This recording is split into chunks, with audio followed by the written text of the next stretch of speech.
कहानी की शुरुआत। कहानी एक छोटे से धूल भरे गांव से शुरू होती है जहां चारों तरफ खेत हैं। राम एक पतला सा लड़का जो पुराने फटे पुराने कपड़े पहने हुए है। उसके पास दौड़ने के लिए अच्छे जूते भी नहीं हैं। वह गांव के बाहर एक उबड़ खाबड़ मिट्टी के रास्ते पर नंगे पैर दौड़ रहा है। उसकी आंखों में एक बद्धा सपना है। जैसे ही वह कुछ दूर दौड़ कर रुकता है, पास के कुएं पर पानी भर रहे कुछ गांव के लड़के उस पर हंसते हैं और उसका मजाक उड़ाते हैं। राम उनकी बात सुनता है लेकिन कुछ नहीं कहता। वह अपनी सांसें थामता है और फिर से दौड़ने लगता है। वह एक मुट्ठी मिट्टी उठाता है और उसे कसकर भींच लेता है। दिन में मेहनत करने और खेत में काम करने के बाद राम रात में भी नहीं रुकता। वह जानता है कि उसके पास सुख सुविधाएं नहीं हैं, इसलिए उसे दोगुनी मेहनत करनी होगी। गांव में बिजली नहीं है, लेकिन राम एक टूटी फूटी लालटेन लालटेन जलाता है। लालटेन की मध्यम रोशनी में वह फटे पुराने पन्नों वाली किताबों को ध्यान से पढ़ता है।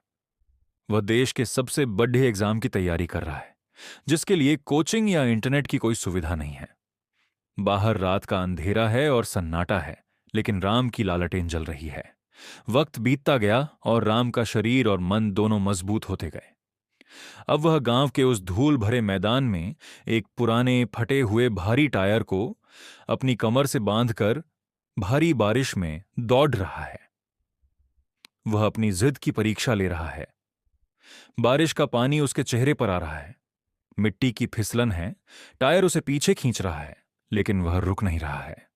उसकी मांसपेशियों में दर्द है, लेकिन वह मुस्कुरा रहा है क्योंकि उसने हार न मानने का फैसला कर लिया है। कुछ साल बाद एक भव्य आधुनिक कांच से बनी बिल्डिंग के हॉल में एक बद्धा बोर्ड लगा है जिस पर लिखा है, देश का सबसे बड़ा एग्जाम, अंतिम परिणाम। एक बड़ी भिड्ढा लगी हुई है। एक स्क्रीन पर टॉपर्स के नाम फ्लैश हो रहे हैं। अचानक सबसे ऊपर राम का नाम आता है। भिड्ढा सन्न रह जाती है। राम अब एक स्मार्ट सूट पहने हुए है जो उसकी सादगी को छिपाता है। वह दूर खड़ा मुस्कुरा रहा है। भीड़ में वही गांव के लड़के जो उसका मजाक उड़ाते थे अब स्तब्ध और शर्मिंदा हैं। वे एक दूसरे को देख रहे हैं।